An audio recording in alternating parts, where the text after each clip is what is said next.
So let us begin. My first question I will pose, we haven't heard from you since their opening comments. Let's go to Zionsville Community Schools. Very few of these questions have been signed, but they are all in attendance here today. So the question that I will pose to schools, if the referendum passes and the budget as ZCS has prepared it is accurate, what would you do with the $5,840,000 in 2011?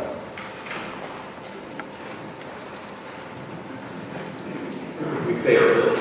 I mean, it's needed to go ahead and replenish very regular operating funds that we've been needing. We would be able to maintain teachers.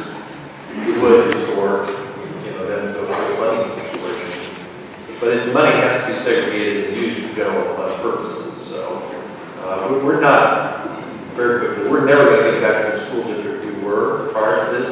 We're just trying to maintain some minimal level of operations that we believe are critical to have an ongoing strong school. One quick comment is that one more minute anyway. A lot of people say, well, money isn't what drives good schools.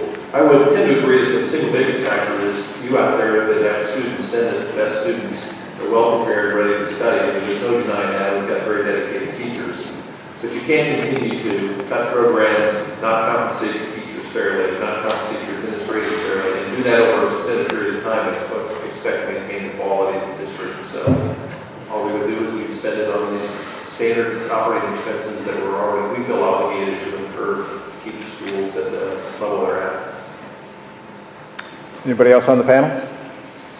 I'd just like to indicate that something that isn't widely known is that I have to stand before my school board in April with this budget passed and indicate that it is unwise for them to accept the spend obligations since they only have one window each year during which they can make a decision about extinguishing some of the contract costs that has entailed about 70% in 2012. So taking a myopic view of a couple of pages from a 287-page book and using a persistent look at only that fund and ignoring the cascading funds from the others doesn't allow you to see what sort of obligations will be incurred. Thank you. ZTRE, you have a rebut to that side? Well, we look at every fund. We talk primarily about the general fund, we look at the debt fund, the transportation fund, the capital expenditure fund, and there's enough money to cover every one of them. There's a $764,000 shortfall in the general fund according to the budget that you have in hands. That's more than covered by the cash balance. And that's without the referendum. All right, the next question I'll pose to ZTRE. The opposition says their CPAs concluded that no shortfall exists. School funding is very complex with complex computer models needed. How did you come to your conclusions without such a financial software, and did you use the same assumptions as the administration? Actually, we used the administration's numbers, and we sat with them for hours, several hours, going through it with them. So Ms. Ritchie was there, Dr. Robinson, Mike Schaefer was there. Last meeting I attended took 3 hours. The slides that I just went through showing you the 2010 and 2011 numbers, we went through with these three folks. We asked them if all the teachers were intact. We asked them if the raises came back in 2011. So we didn't have to build a model. The expert in building the model has been doing it for 13 years is Mike Schaefer. We all agree that Mike Schaefer is very good at his job. So we sat down with them, went through their numbers with them, hid nothing from every concern or question we had, we voiced, and we walked out of the room feeling very strongly that we could rely on that 2011 and 2010 cash flow. All right, thank you. The next question I will pose to the ZTRE side. If this referendum fails, can another referendum be proposed? That was his rebut. Oh, I'm sorry. See, that's why I said I need you to keep me honest. I've got a lot of cards here, so I appreciate that. I'm sorry, Zionsville Schools.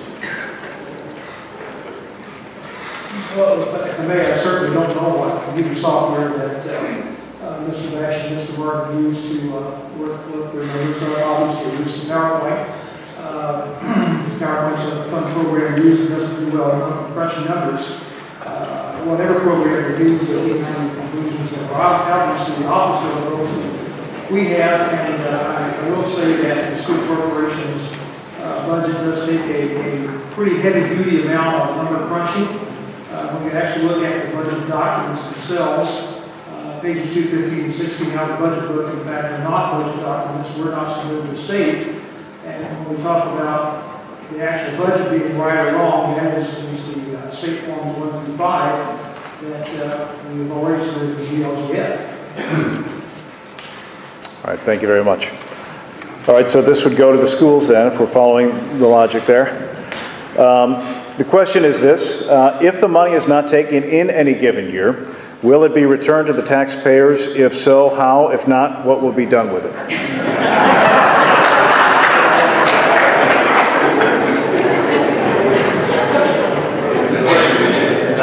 If the money is not, if all of the money is not needed in any given year, you don't need all of the 5.8 million.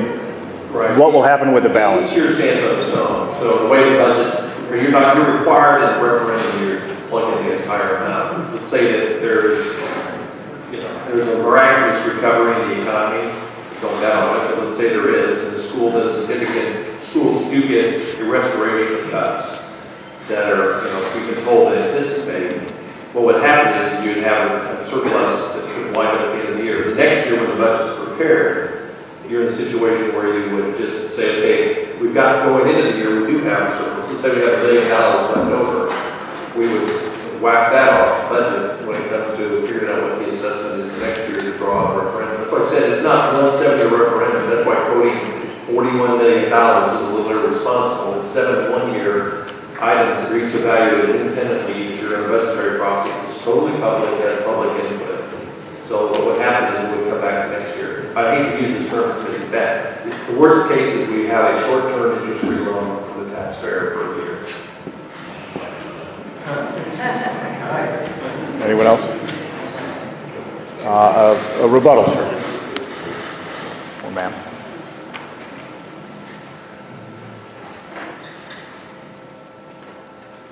I'm sorry. Okay, very good. All right, the next question we'll pose to ZTRE. If the referendum fails, can another referendum be proposed on the ballot next year? Hopefully one that won't require as high of a tax rate increase. My understanding is it can be resubmitted with the ballot 1 year from now. I don't know if we can do it in May or we could in November. And that's exactly our point. We are a year too early. There's a lot of uncertainty in the economy. We have enough cash, the budget works with us this coming year. We really need to wait to see what happens in 2011. We can take it to, and if it's needed next year, we think we ought to sit down as a group and work out what does the school really need, what are the right numbers, and what kind of tax makes sense. If it's $1 million or $2 million, fine, but 5.8 a year. Right now, we don't see it. And a rebuttal. If I may, I find it kind of interesting to hear opinions, well, it's not needed this year, it may be needed next year, or next year, whatever. Quite frankly, I would be really interested in knowing what sorts of leading economic indicators would make one think there's going to be some miraculous turnaround in the economy, such that the economic conditions are so much better one year than another year that the referendum is more palatable. Obviously, from our standpoint, we believe that this is needed and will be needed as badly next year as it is this year, which of course plays into the fact that it's a 7-year referendum that we're talking about, not a 1-year referendum. It's also keep in mind that our school board has to make a decision when the legislature may well not be finished with their work to determine what the biennial funding formula will be. Thus, that makes the picture more bleak for them in assuming the spend that they would be obligated to going into 2012. It is absolutely irresponsible to not ensure that we can keep students in the classroom and teachers connecting with them, our core mission, which the school board will be hard-pressed to do without that knowledge of a past referendum this November 2nd. All right, thank you. The next question is for the schools.